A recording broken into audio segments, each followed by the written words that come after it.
magandang araw sa inyo mga kawiner. Nagluluto tayo ng, hulaan nyo, hindi, sinigang yan mga kawiner.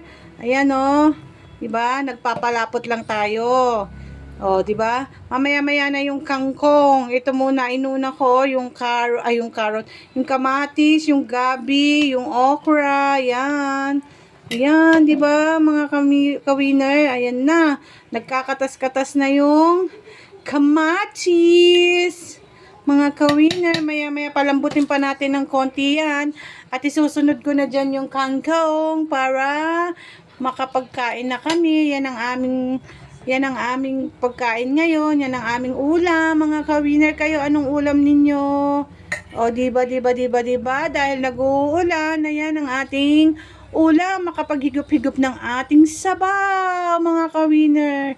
Kayo, mga lab, mga kawiner ko, anong ulam ninyo? Sarap niyan, higop-higop po, diba?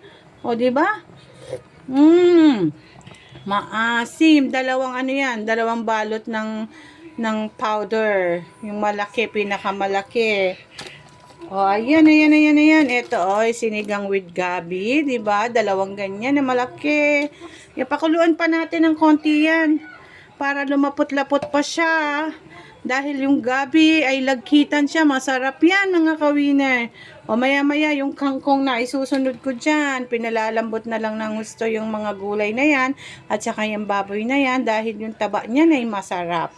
Pero hindi ako kakain ng laman. Yung gulay lang at saka yung sabaw-sabaw ang iaano natin sa kanin natin mga kawiner. O kayo, kain na tayo ha. Oh, ayan na. Nasahog na natin yung kangkong. Pakuluan na natin yan ng pakuluan, mga kawiner. Oh, yan na. Diba? Malambot na yung okra, yung kangkong na lang. Ayan, mga kawiner. Love tayong lahat. Kakain tayo. Yan o, sarap po. Lapot na niya, diba? Sige na, bye-bye na. Kain na tayo.